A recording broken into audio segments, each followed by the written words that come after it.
Hubo un tiempo en que México tuvo al mejor delantero del mundo, no al mejor de Centroamérica, no al mejor de la CONCACAF, al mejor del mundo, un hombre que jugaba en el equipo más grande del planeta, que metía goles que los comentaristas españoles no podían creer, que hacía volteretas en el aire cada vez que la pelota entraba a la red y que durante 5 años consecutivos fue el máximo goleador de la liga más competitiva de Europa.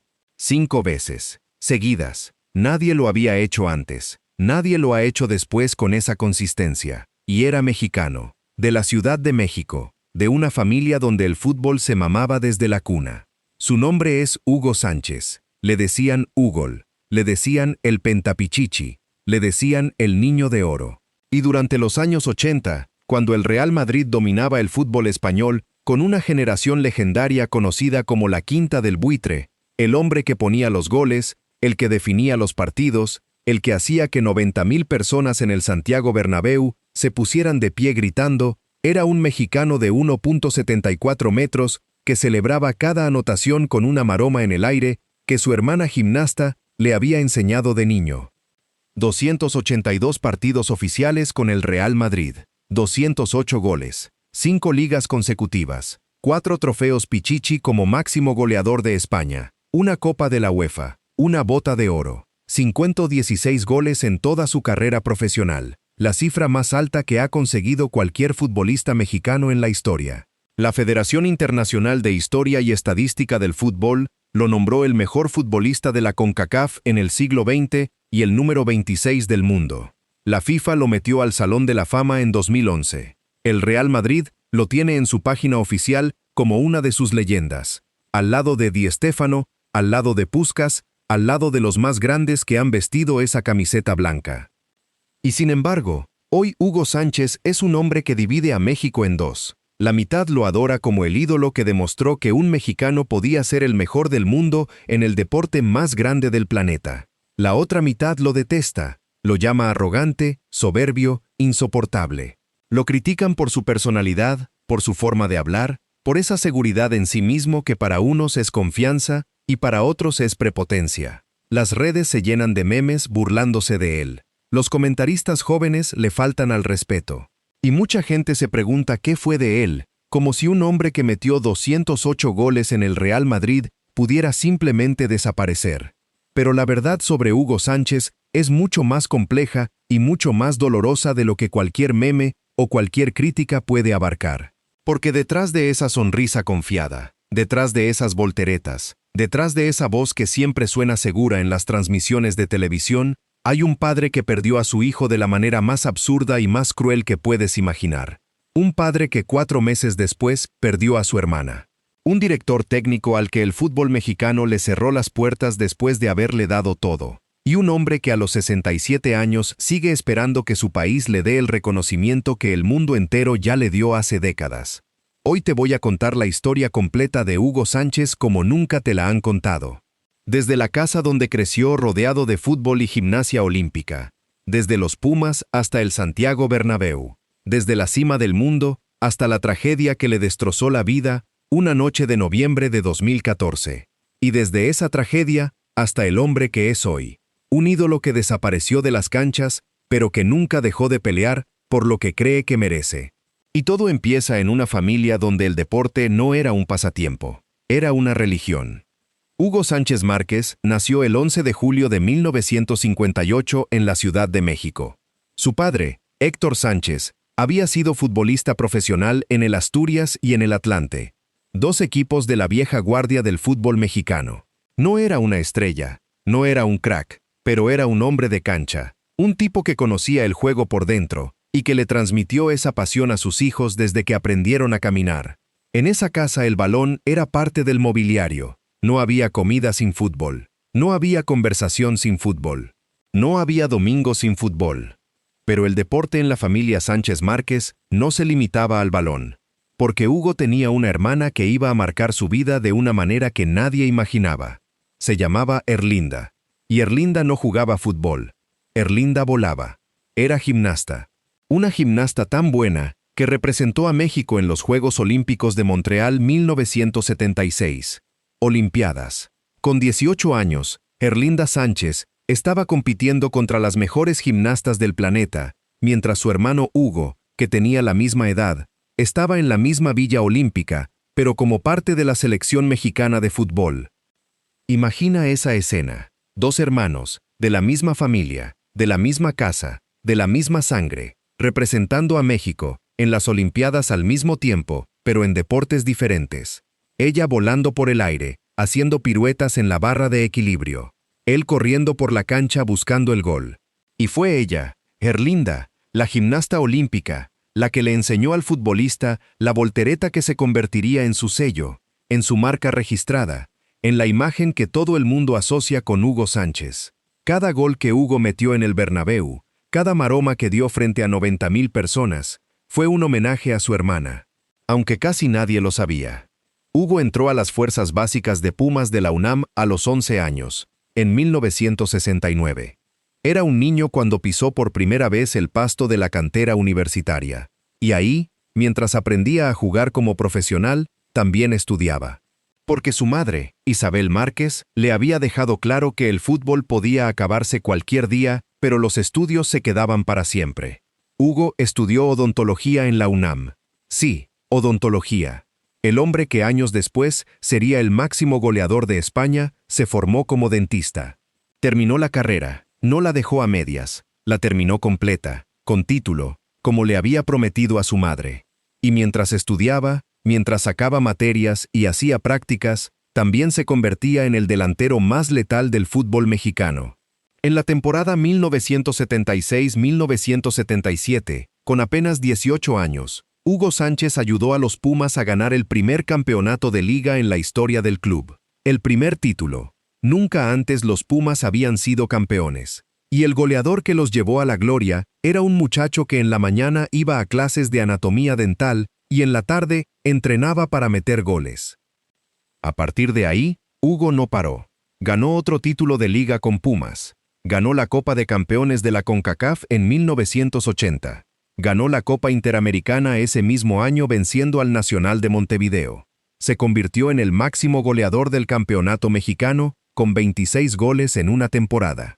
Era imparable. Y los equipos europeos empezaron a voltear a ver a ese delantero mexicano que metía goles de todas las formas posibles. De cabeza, de volea, de chilena, de media vuelta, con la derecha, con la izquierda, desde dentro del área y desde fuera. No tenía debilidades. Era una máquina de goles que funcionaba con cualquier balón y en cualquier cancha.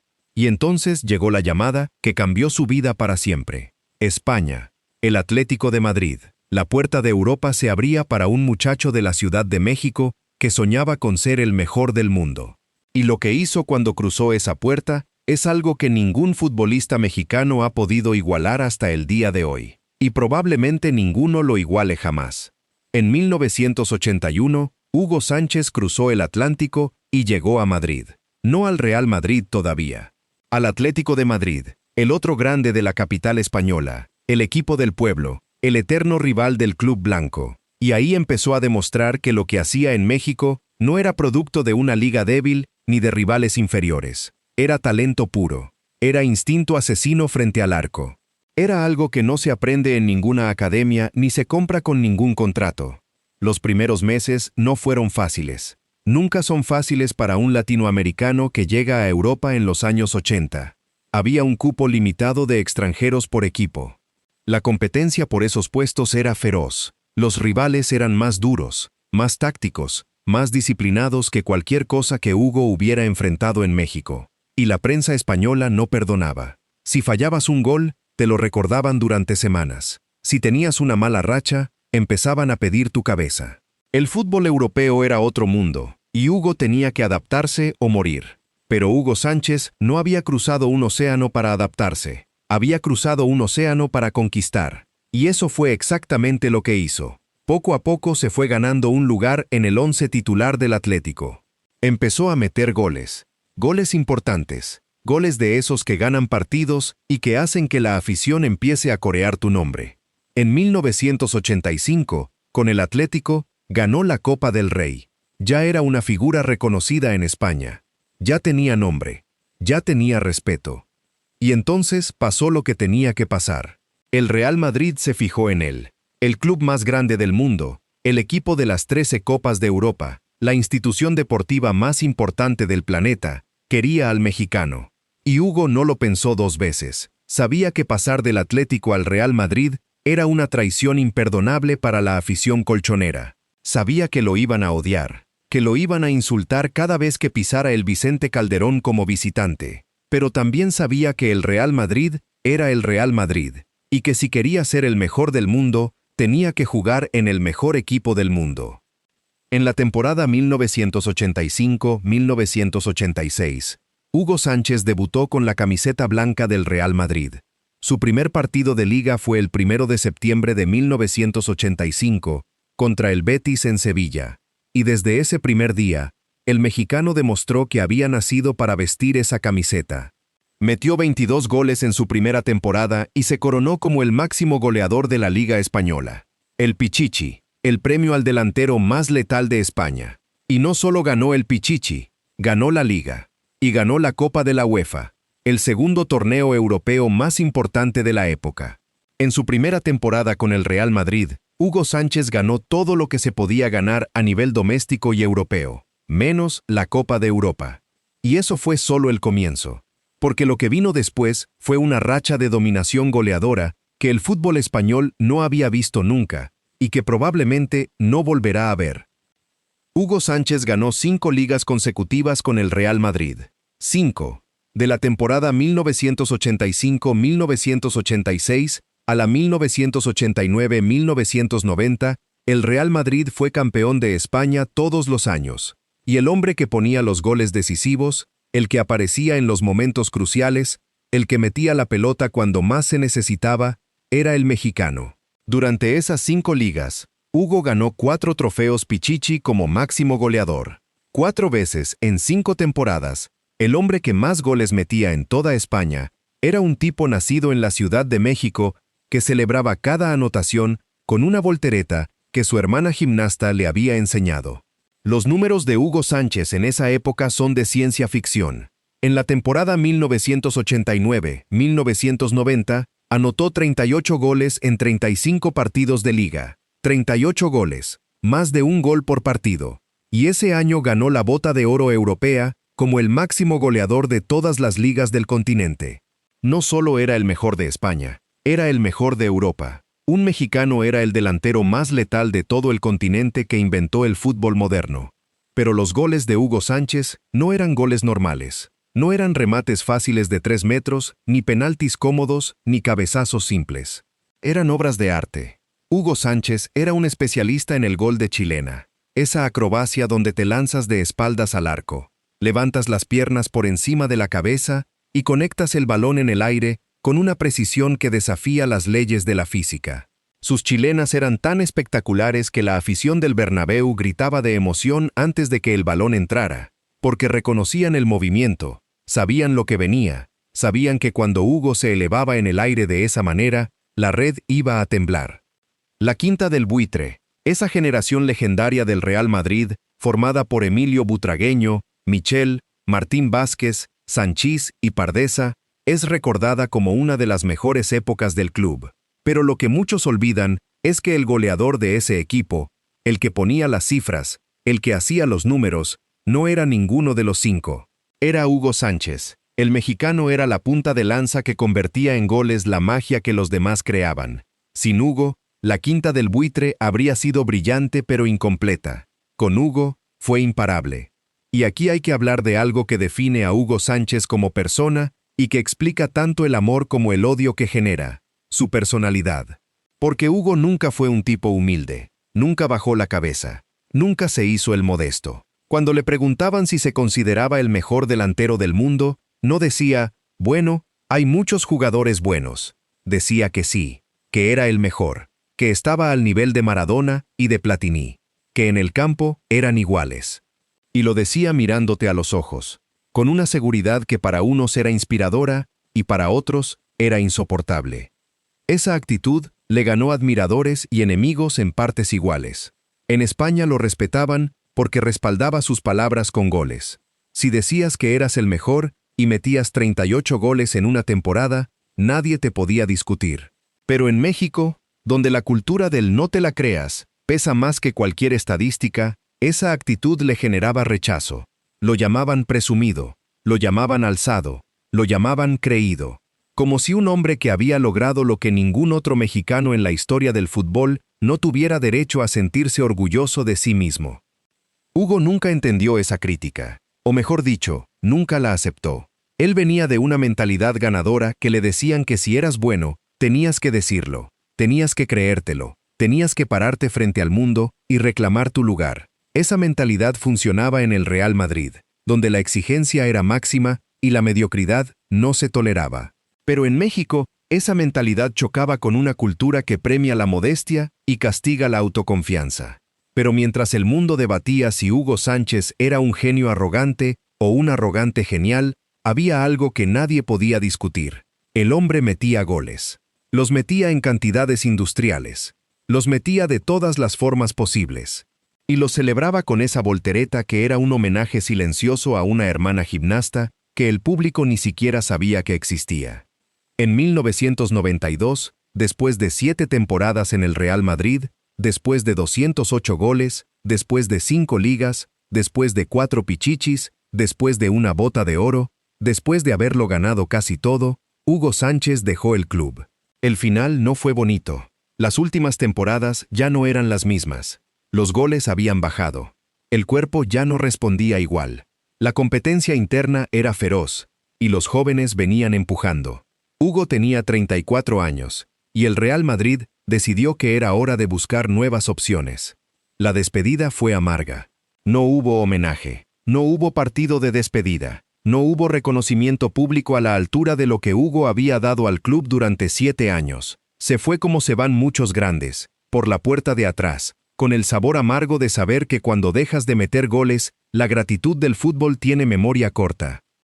Lo que vino después fue un periplo que lo llevó de vuelta a México con el América, al Rayo Vallecano en España, al Atlante, al Linz de Austria, al Dallas Burn de la recién creada Liga Estadounidense y finalmente al Atlético Celaya. Una gira de despedida que duró 5 años y que fue apagándose poco a poco, como una estrella que se va enfriando antes de apagarse. Cada parada era un escalón más abajo. Cada equipo era más pequeño que el anterior. El hombre que había metido 38 goles en el Bernabéu ahora jugaba en ligas que ni siquiera tenían transmisión televisiva. En 1997, a los 39 años, Hugo Sánchez se retiró como jugador. Récord final: Cincosia 16 goles en 883 partidos oficiales. El futbolista mexicano con más goles en la historia. Una cifra que hasta el día de hoy nadie ha podido superar. Y cuando colgó los botines, cuando se quitó los tachones por última vez, cuando dejó de ser jugador, empezó una segunda carrera que iba a darle alegrías enormes, pero también los golpes más duros de su vida. Porque Hugo Sánchez no se retiró del fútbol, solo cambió de lugar, pasó de la cancha al banquillo, y lo que vivió ahí, como director técnico, fue una montaña rusa que lo llevó de la gloria al desastre en un tiempo récord. Hugo Sánchez quería dirigir como había jugado, siendo el mejor. No le interesaba ser un técnico más. No le interesaba un equipo mediocre en una liga sin trascendencia. Quería lo mismo que había querido toda su vida, la cima. Y la cima en el fútbol mexicano tenía un nombre que él conocía mejor que nadie: Pumas. En el año 2000, Hugo Sánchez regresó a la Universidad Nacional como director técnico. Volvió a la casa donde todo había empezado, a la cancha donde un chamaco de 18 años había dado el primer campeonato en la historia del club, al lugar donde la leyenda había nacido. Y lo que hizo ahí en los siguientes 5 años demostró que el instinto goleador de Hugo Sánchez no se limitaba a meter balones en la red, también sabía construir equipos. Los primeros años fueron de aprendizaje, de armado, de paciencia. Hugo estaba montando un proyecto. No quería ganar un torneo por casualidad. Quería crear una máquina que dominara el fútbol mexicano de la misma manera en que el Real Madrid había dominado España cuando él jugaba. Y en 2004, la máquina por fin funcionó. Los Pumas de Hugo Sánchez ganaron el torneo Apertura 2004 de una manera que dejó al fútbol mexicano con la boca abierta. No solo ganaron, arrasaron. Jugaban un fútbol ofensivo, vertical, espectacular, que recordaba la filosofía del propio Hugo como jugador. Atacar siempre, meter goles siempre, ganar siempre. Y como si el Apertura no fuera suficiente, también ganaron el Clausura 2004, bicampeonato. Hugo Sánchez había llevado a los Pumas al bicampeonato de la Liga MX. Y ahí estaba un detalle personal que hacía esa victoria todavía más especial. En la plantilla de los Pumas bicampeones jugaba un defensa llamado Hugo Sánchez Portugal, el hijo de Hugo. Huguito, como le decían. El muchacho que había nacido en Madrid cuando su padre brillaba en el Atlético de Madrid, que había crecido entre vestuarios y canchas de entrenamiento, que llevaba el apellido más pesado del fútbol mexicano y que ahora estaba ahí, en la cancha, ganando un campeonato bajo las órdenes de su propio padre. Padre e hijo campeones juntos. El goleador del Bernabéu y su hijo, compartiendo una victoria que ningún trofeo individual puede igualar. Esa imagen de padre e hijo, celebrando un campeonato en el campo de CU, debería haber sido el momento más feliz en la vida de Hugo Sánchez. Y probablemente lo fue. Pero la vida iba a demostrarle que los momentos más felices son también los que más duelen cuando los recuerdas desde el otro lado de una tragedia. Después del éxito con Pumas, Hugo Sánchez dio el siguiente paso natural: la selección mexicana. El sueño de todo entrenador mexicano. La oportunidad de dirigir al equipo de tu país, de llevar la camiseta verde al Mundial, de hacer por México desde el banquillo lo que había hecho desde la cancha décadas antes. En febrero de 2007, Hugo Sánchez fue nombrado director técnico de la selección mexicana. Y al principio, todo parecía funcionar. En junio de ese mismo año, llevó a México a la Copa América en Venezuela, y logró algo que nadie esperaba: un tercer lugar. Venció a Uruguay en el partido por el tercer puesto y le dio a México uno de sus mejores resultados en la historia de ese torneo. Después llegó a la final de la Copa Oro, donde cayó ante Estados Unidos, pero demostrando que el equipo competía al más alto nivel de la CONCACAF. Pero Hugo Sánchez como técnico tenía el mismo problema que Hugo Sánchez como persona: su manera de comunicar.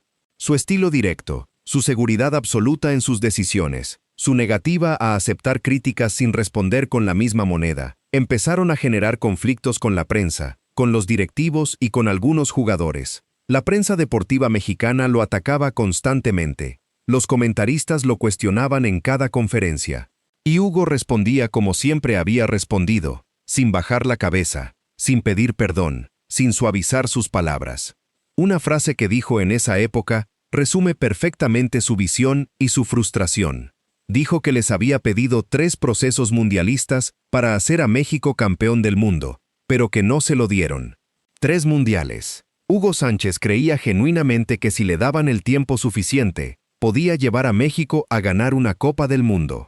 Puedes pensar que era un delirio de grandeza, o puedes pensar que era la misma mentalidad ganadora que lo llevó a ser pentapichichi en el Real Madrid. La diferencia entre la ambición y la locura muchas veces es simplemente el resultado. Y el resultado que selló su destino llegó en la eliminatoria rumbo a los Juegos Olímpicos de Beijing 2008. México necesitaba clasificar a su selección sub-23 y Hugo Sánchez, que además de la selección mayor, se encargó también de la olímpica, fracasó. La eliminación fue un escándalo nacional. La prensa lo destrozó. Los directivos lo abandonaron y en marzo de 2008, después de apenas 13 meses al frente del equipo, Hugo Sánchez fue relevado del cargo. La salida fue brutal. No hubo agradecimiento. No hubo reconocimiento por el tercer lugar en la Copa América ni por la final de la Copa Oro. Solo hubo titulares que decían fracaso y una puerta que se cerraba en la cara del hombre que le había dado más goles a México que cualquier otro futbolista en la historia. Después de la selección, Hugo intentó seguir dirigiendo. Se fue a España a dirigir al Almería en la temporada 2008-2009, pero el equipo descendió a Segunda División y Hugo fue señalado como responsable.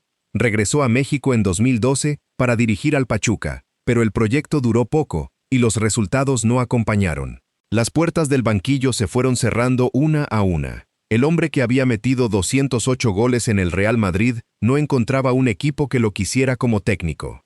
Y aquí es donde empieza la parte de esta historia que muy pocos conocen en detalle. Porque mientras Hugo Sánchez peleaba con la prensa, con los directivos y con un sistema futbolístico que le cerraba las puertas, mientras intentaba reinventarse como entrenador en un medio que parecía no quererlo, La vida le estaba preparando el golpe más devastador que un ser humano puede recibir. Un golpe que no tiene nada que ver con el fútbol, ni con los goles, ni con los trofeos, ni con las volteretas. Un golpe que le llegó una madrugada de noviembre y que cambió todo para siempre. Porque la noche del 8 de noviembre de 2014, mientras Hugo Sánchez estaba en San Diego, California, con su esposa Isabel y sus hijas gemelas, viviendo su vida lejos de las canchas, su teléfono sonó con la noticia que ningún padre en el mundo está preparado para recibir. Su hijo Hugo Sánchez Portugal, el mismo muchacho que 10 años antes había ganado el bicampeonato de Pumas jugando bajo sus órdenes, el mismo bebé que había nacido en Madrid cuando Hugo era la estrella del Atlético, el hijo que llevaba su nombre y su apellido, había sido encontrado sin vida en su departamento de Polanco. Tenía 30 años. Hugo Sánchez Portugal no murió de una enfermedad, no murió en un accidente de tránsito, no murió de nada que pudiera haberse previsto ni imaginado. Murió por inhalar monóxido de carbono. El gas del calentador de agua de su departamento en la calle Arquímedes número 225, en la colonia Polanco, se filtró durante la noche, porque la ventilación del baño estaba obstruida. Así de simple, así de absurdo, así de cruel. Un calentador de agua, una ventilación tapada, un gas invisible que no hueles, que no ves, que no sientes hasta que ya es demasiado tarde. Hugo Jr. no estaba solo esa noche. Había otra persona en el departamento, un amigo de aproximadamente 35 años, cuyo nombre las autoridades nunca revelaron oficialmente. Los vecinos contaron que la noche anterior se había hecho una reunión en el departamento. Música, gente entrando y saliendo. Nada fuera de lo común para un joven de 30 años en una de las colonias más exclusivas de la Ciudad de México. Las autoridades encontraron botellas de alcohol y marihuana en el interior, pero la causa de muerte fue clara y contundente: intoxicación por monóxido de carbono. No hubo violencia, no hubo forcejeo, no hubo robo, solo un calentador que mató en silencio mientras dos personas dormían. El cuerpo de Hugo Sánchez Portugal fue encontrado recostado en la sala. El cuerpo del otro hombre fue encontrado en el baño, en el área de la regadera. Fue la novia de Huguito quien llegó al departamento, descubrió los cuerpos y llamó a las autoridades. En un principio se dijo que la segunda víctima era una mujer, posiblemente la novia, pero después se aclaró que era ella quien había dado la alerta, la que pidió ayuda, la que se encontró con la escena que nadie quiere encontrar jamás. La Procuraduría General de Justicia del Distrito Federal confirmó los resultados de la necropsia al día siguiente. Los dictámenes fueron concluyentes. Muerte por inhalación de monóxido de carbono expelido por un boiler cuya ventilación estaba obstruida. Caso cerrado. No había criminal que perseguir. No había culpable que señalar. Solo un calentador viejo y una tubería bloqueada. La muerte más estúpida, más evitable, más injusta que se puede imaginar. Hugo Sánchez padre estaba en San Diego, California, cuando recibió la noticia. Tomó un avión esa misma noche junto a su esposa Isabel Martín y sus hijas gemelas. Aterrizó en la Ciudad de México con la cara de un hombre que ha recibido el golpe más fuerte de su vida y que todavía no lo puede procesar. Fue directo al anfiteatro de la delegación Miguel Hidalgo a reclamar el cuerpo de su hijo. Los periodistas lo describen con una sola palabra: estoico. No lloró frente a las cámaras, no gritó, no se derrumbó, se mantuvo de pie, haciendo trámites, firmando papeles, comportándose con la misma disciplina que había mostrado durante toda su vida. Por fuera era una roca. Lo que pasaba por dentro es algo que solo él sabe y que probablemente nunca va a compartir con nadie. El momento más desgarrador de ese día lo protagonizó su hija Emma Sánchez Portugal, hermana de Huguito. Cuando llegó al anfiteatro y vio el lugar donde estaba el cuerpo de su hermano, intentó mantenerse fuerte. Quiso ser valiente, pero al entrar al edificio, se soltó a llorar y gritó una frase que a cualquier persona que tenga un hermano le parte el alma en dos: mi hermano, mi hermano. 3 palabras que contienen todo el dolor del mundo. Hugo Sánchez no hizo declaraciones públicas, no dio entrevistas, no emitió comunicados. Su representante, José Manuel Sanz, informó a la prensa que el exfutbolista no iba a pronunciarse sobre la muerte de su hijo. Y ese silencio, viniendo de un hombre que siempre tenía algo que decir sobre todo, que nunca se callaba ante nada, que respondía a cada crítica con una frase más fuerte, Ese silencio decía más que cualquier discurso, porque hay dolores que no caben en palabras, hay golpes que no se celebran con volteretas, hay derrotas que no tienen revancha. Hugo Sánchez Portugal fue velado en una ceremonia privada en el Panteón Español de la Ciudad de México. Asistieron familiares, amigos cercanos y figuras del fútbol mexicano que habían compartido cancha y vestuario con padre e hijo. Su madre, Emma Portugal, la primera esposa de Hugo Sánchez, casi se desmayó al entrar a la funeraria y ver el féretro. La sostuvo su segundo esposo, Antonio Carlos Santos, la leyenda brasileña del América, el hombre que se había convertido en padrastro de Huguito y que ahora tenía que ver cómo enterraban al hijastro que había ayudado a criar. Los exjugadores del Pumas bicampeón estuvieron ahí. Gerardo Galindo, Joaquín Beltrán, los hermanos Marco y Alejandro Palacios. Los hombres que habían compartido vestidor con Huguito cuando ganaron el campeonato bajo las órdenes de su padre. También estuvieron exdirigentes como Arturo Elías Ayub, la exvelocista Ana Gabriela Guevara, el hijo del Santo, el exclavadista Fernando Platas. Una mezcla de mundos deportivos unidos por el dolor de una pérdida absurda. Hugo Sánchez Portugal había tenido una vida breve pero intensa.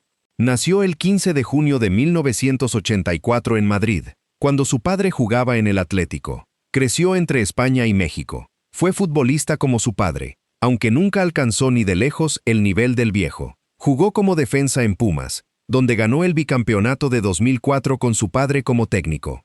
Después pasó por el Atlante y por el Once Municipal de El Salvador. Su carrera como jugador fue corta y modesta, pero encontró otro camino. Se convirtió en director de Cultura Física y Deporte de la Delegación Miguel Hidalgo. Trabajaba en el servicio público. También fue comentarista deportivo en Televisa.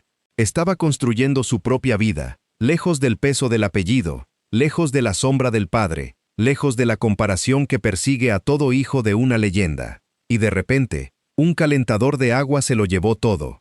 Pero la tragedia no terminó ahí. Porque el destino, cuando decide ensañarse con alguien, no lo hace a medias. 4 meses después de la muerte de Huguito, en marzo de 2015, Hugo Sánchez perdió a su hermana mayor, Hilda. Hilda Sánchez Márquez, una de las 6 hermanas del exfutbolista, falleció por causas que no fueron reveladas públicamente. Hugo lo confirmó en redes sociales con un mensaje corto que delataba un cansancio emocional profundo. Escribió que estaba triste por la pérdida de su hermana mayor y aclaró, molesto, que algunos medios habían confundido a Hilda con Erlinda, la gimnasta olímpica que le enseñó la voltereta. No era Erlinda, era Hilda. Y la confusión de la prensa le sumó rabia al dolor. 2 muertes en 4 meses, su hijo y su hermana. El muchacho que llevaba su nombre y la mujer que compartía su sangre. El fútbol, los goles, los trofeos, los pichichis, todo eso se vuelve insignificante cuando estás enterrando a tu hijo y 4 meses después estás enterrando a tu hermana.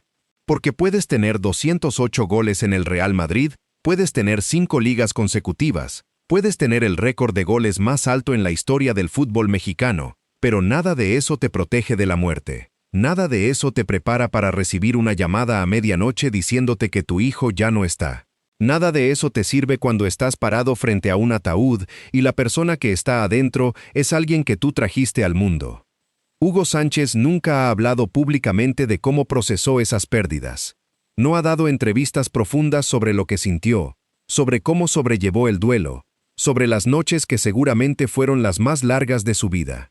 El hombre que siempre tenía una respuesta para todo, que siempre tenía una opinión sobre cualquier tema, que nunca se quedaba callado ante nada, sobre esto guardó silencio. Un silencio que lleva más de 10 años. Un silencio que probablemente se va a llevar a la tumba.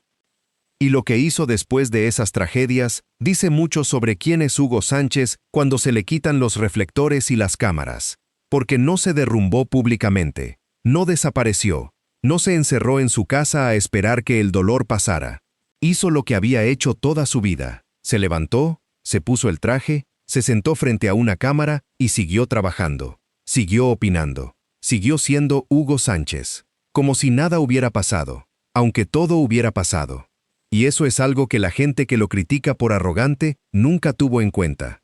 Que detrás de esa fachada de seguridad inquebrantable, detrás de ese hombre que parece que nada lo toca, detrás de esa sonrisa que siempre parece demasiado confiada, Hay un padre que perdió a su hijo de 30 años por culpa de un calentador de agua con la ventilación tapada. Y que al día siguiente de enterrarlo se vistió y salió a trabajar, porque eso es lo que hacen los hombres como Hugo Sánchez. No porque no les duela, porque no saben hacer otra cosa con el dolor que tragárselo y seguir caminando. Después de enterrar a su hijo y a su hermana en el lapso de 4 meses, Hugo Sánchez hizo algo que revela la estructura interna de un hombre que lleva toda la vida construyendo muros alrededor de su dolor. No se alejó del fútbol, se metió más adentro. Se aferró a lo único que conocía, a lo único que le daba estructura, a lo único que lo mantenía de pie cuando todo lo demás se estaba cayendo. El fútbol no era solo su profesión, era su armadura. La misma armadura que se había puesto de niño cuando decidió que iba a ser el mejor del mundo y que nadie, absolutamente nadie, lo iba a detener. Se consolidó como analista y comentarista en ESPN, donde hasta el día de hoy aparece regularmente en programas de debate deportivo. Y ahí, frente a las cámaras, Hugo Sánchez sigue siendo exactamente quien siempre ha sido. Opina con la misma seguridad con la que remataba de chilena. Critica con la misma contundencia con la que metía goles. No se guarda nada. Si piensa que la selección mexicana está mal dirigida, lo dice. Si piensa que los jugadores mexicanos no tienen ambición, lo dice. Si piensa que él habría hecho las cosas mejor, lo dice sin ningún tipo de filtro ni de disculpa. Y eso, en el México de hoy, donde la corrección política se ha vuelto casi obligatoria en los medios de comunicación, lo convierte en un personaje que genera reacciones extremas. Hay gente que lo ve en televisión y cambia de canal porque no soporta escucharlo hablar de sí mismo. Y hay gente que lo ve en televisión y siente que es la única persona en todo el medio deportivo mexicano que dice la verdad sin importarle las consecuencias. Las dos reacciones son válidas, las dos son reales, y las dos conviven en el mismo hombre. Pero hay algo que se pierde en medio de todo el ruido que genera Hugo Sánchez y que merece ser dicho con todas sus letras. Este hombre tiene razón en muchas de las cosas que dice. Cuando critica que el fútbol mexicano no produce jugadores de nivel europeo, tiene razón. Cuando dice que México debería aspirar a más que pasar de la fase de grupos en un mundial, tiene razón. Cuando señala que la Liga MX se ha convertido en un negocio que prioriza las ganancias sobre el desarrollo de talento, tiene razón. El problema nunca ha sido lo que dice Hugo Sánchez. El problema siempre ha sido cómo lo dice, porque la forma en que lo comunica, con esa arrogancia que para él es simplemente honestidad, hace que mucha gente se concentre en el mensajero y no en el mensaje. Y aquí hay una ironía que duele si la piensas con cuidado. Hugo Sánchez es probablemente el mexicano más calificado de la historia para opinar sobre fútbol de alto nivel. Jugó 7 años en el Real Madrid. Metió más de 200 goles en la liga más competitiva de Europa. Fue el máximo goleador del continente. Dirigió a Pumas al bicampeonato.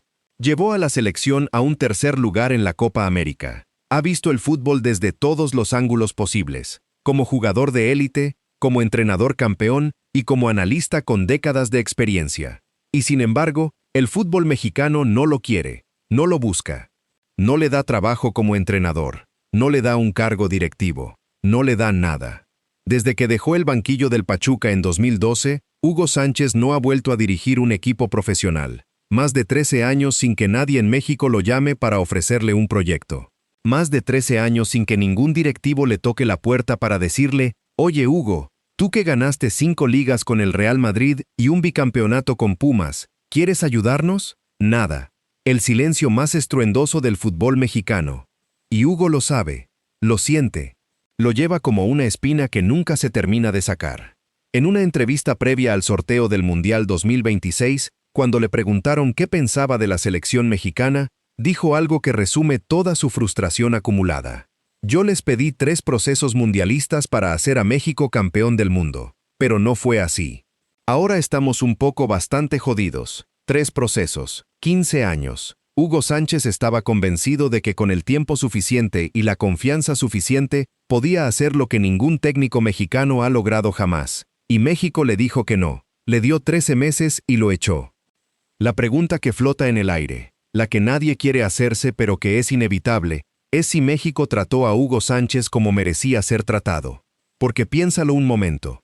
Si Hugo Sánchez hubiera sido argentino, Si hubiera metido 208 goles en el Real Madrid representando a Argentina, hoy sería tratado como un dios en su país.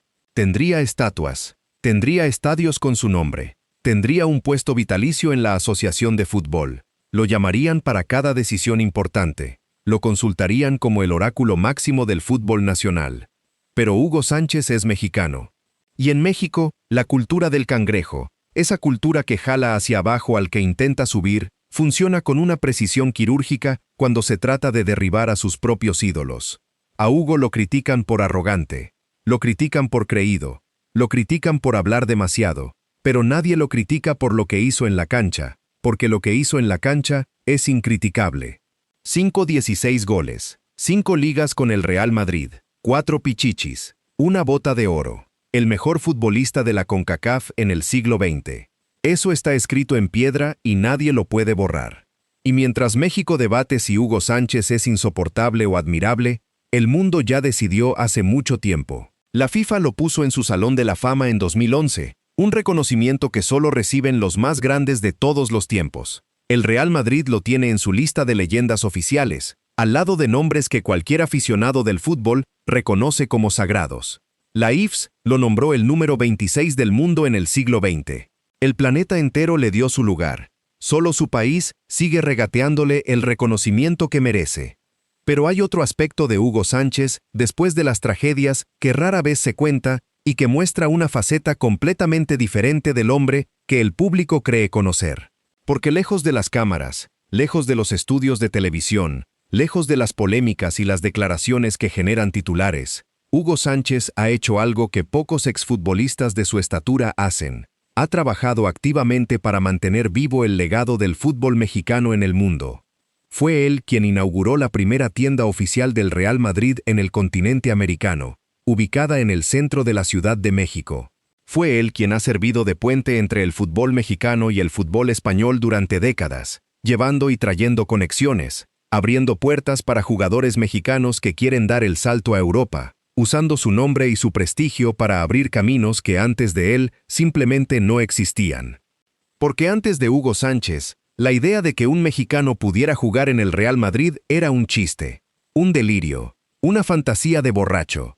Y él lo hizo realidad, lo hizo con goles, con talento, con trabajo y con esa mentalidad que tanto le critican en México, pero que es exactamente la mentalidad que necesitas para sobrevivir en el equipo más exigente del planeta. Cada mexicano que después de él ha jugado en una liga europea le debe algo a Hugo Sánchez, porque él fue el primero que demostró que se podía, que un mexicano podía pararse en el Santiago Bernabéu y ser el mejor de todos, no el mejor mexicano, el mejor de todos. Hoy Hugo Sánchez tiene 67 años. Vive entre Madrid y la Ciudad de México. Sigue casado con Isabel Martín, la mujer española con la que se casó en el año 2000 y con la que tuvo a sus hijas gemelas. Sigue apareciendo en ESPN como comentarista y analista. Sigue generando polémicas cada vez que abre la boca. Sigue dividiendo a México en dos cada vez que opina sobre cualquier cosa. Y sigue esperando. Esperando una llamada que probablemente nunca va a llegar. La llamada de un equipo, de una selección, de un proyecto que le dé la oportunidad de demostrar que como técnico puede ser tan grande como fue como jugador. Pero esa llamada no llega. Y cada año que pasa, la posibilidad se hace más remota. No porque Hugo haya perdido la capacidad, sino porque el fútbol mexicano decidió hace mucho tiempo que Hugo Sánchez es demasiado incómodo, demasiado directo, demasiado Hugo para darle un espacio en la estructura de poder del deporte más popular del país. Y mientras tanto, en vísperas del Mundial 2026 que México va a organizar junto a Estados Unidos y Canadá, el hombre que metió 208 goles en el Real Madrid observa desde un estudio de televisión cómo otros dirigen a la selección de su país. Observa, opina, critica, sugiere, pero no participa, no decide. No está ahí donde él cree que debería estar. Y esa distancia entre lo que Hugo Sánchez cree que merece y lo que México está dispuesto a darle es quizás la herida más grande de toda su historia, más grande que las derrotas, más grande que los fracasos como técnico, más grande incluso que la muerte de su hijo y de su hermana, porque esas pérdidas, con todo su dolor, fueron obra del destino. Pero el rechazo de su propio país fue una decisión deliberada. y las decisiones deliberadas duelen más que los accidentes. Y así, llegamos al presente. Al Hugo Sánchez de hoy. Al hombre que a los 67 años sigue siendo exactamente lo que siempre fue. Un tipo que no se calla, que no se agacha, que no pide permiso para decir lo que piensa, y que no se disculpa por ser quien es, pero que al mismo tiempo, es un hombre profundamente solo en un aspecto que pocos ven. Porque la soledad de Hugo Sánchez no es la soledad de un hombre sin familia, sin amigos, sin gente alrededor. Es la soledad de un hombre que sabe que es el mejor en lo que hace y que su propio país se niega a reconocerlo. Esa es una soledad que no se cura con compañía. Se cura con justicia. Y la justicia, en el caso de Hugo Sánchez, lleva décadas sin llegar. Pero antes de cerrar esta historia hay que poner sobre la mesa algo que rara vez se dice en voz alta cuando se habla de Hugo Sánchez, y que es quizás lo más importante de todo. Algo que los memes no muestran, que los comentaristas que se burlan de él no mencionan, y que la gente que lo odia por arrogante prefiere ignorar. Porque cuando haces el recuento completo de la vida de este hombre, cuando sumas todo lo que vivió dentro y fuera de la cancha, lo que encuentras no es la historia de un tipo soberbio que se cree más de lo que es. Lo que encuentras es la historia de un hombre que tuvo que construir una coraza tan gruesa que con el tiempo ya no supo cómo quitársela. Hugo Sánchez aprendió desde niño que para sobrevivir en el fútbol había que ser duro. Su padre se lo enseñó. El Atlético de Madrid se lo confirmó. Y el Real Madrid se lo grabó a fuego. En el Bernabéu no hay espacio para la duda ni para la modestia. Si no crees que eres el mejor, la afición lo huele. Los compañeros lo sienten y los rivales te devoran. Hugo tenía que creerse el mejor cada mañana cuando se ponía los tachones, porque si dejaba de creerlo por un solo segundo, el sistema se lo tragaba. Esa actitud le salvó la carrera, le dio 5 ligas, 4 pichichis, 208 goles y un lugar entre las leyendas del club más grande del mundo. Pero esa misma actitud le cobró un precio enorme fuera del campo, porque la coraza que te protege en el Bernabéu te aísla en la vida real. La seguridad que necesitas para rematar de chilena frente a 90,000 personas se convierte en arrogancia cuando estás sentado en una mesa con personas normales. Y Hugo nunca aprendió a cambiar de modo. Nunca supo ser el pentapichichi en la cancha y un tipo normal en la calle. Era el mismo siempre, en todas partes, a toda hora, y eso lo hizo grande como futbolista y difícil como persona. ¿Fue arrogante? Probablemente sí. ¿Fue soberbio? Probablemente también. ¿Fue insoportable en algunas entrevistas? Sin duda. Pero también fue un niño que a los 11 años entró a las fuerzas básicas de Pumas soñando con ser el mejor del mundo. Fue un muchacho que se formó como dentista para cumplirle una promesa a su madre. Fue un hermano que celebraba cada gol con la voltereta que su hermana gimnasta le enseñó como un homenaje silencioso que el público nunca entendió. Fue un jugador que cruzó un océano en una época en que los mexicanos no iban a Europa, y que demostró que sí se podía. Fue un padre que dirigió a su hijo en un bicampeonato, y que probablemente vivió los momentos más felices de su vida, viendo a Huguito levantar el trofeo con la camiseta de Pumas. Y fue un hombre que una madrugada de noviembre recibió una llamada que le partió la vida en dos, y que al día siguiente se vistió, se peinó, y salió a trabajar como si nada, porque no sabía qué otra cosa hacer, con un dolor que no cabe en ninguna voltereta. Hoy Hugo Sánchez se sienta frente a las cámaras de ESPN y habla de fútbol con la misma pasión con la que jugaba. Analiza partidos, critica técnicos, sugiere alineaciones, discute tácticas. Y de vez en cuando alguien le pregunta por su carrera, por sus goles, por sus años en Madrid, se le ilumina la cara con un brillo que no es arrogancia. Es nostalgia. Es el brillo de un hombre que recuerda una época en la que todo era posible, en la que cada sábado podía hacer algo extraordinario frente a 90,000 personas, en la que el mundo era un balón que él podía meter en cualquier portería. En diciembre de 2025, cuando se hizo el sorteo del Mundial 2026 que México va a organizar, Hugo Sánchez estuvo ahí. Lo entrevistaron, le preguntaron por sus recuerdos del Mundial de México 1986, donde anotó su único gol en una Copa del Mundo. Y después le preguntaron qué pensaba de la selección actual. Y Hugo, fiel a su estilo, dijo lo que nadie más se atreve a decir, que México no tiene grandes figuras, que no hay un liderazgo claro, que el equipo no genera ilusión, Lo dijo en el mismísimo evento del sorteo, frente a las cámaras de todo el mundo, sin importarle que sus palabras pudieran generar polémica.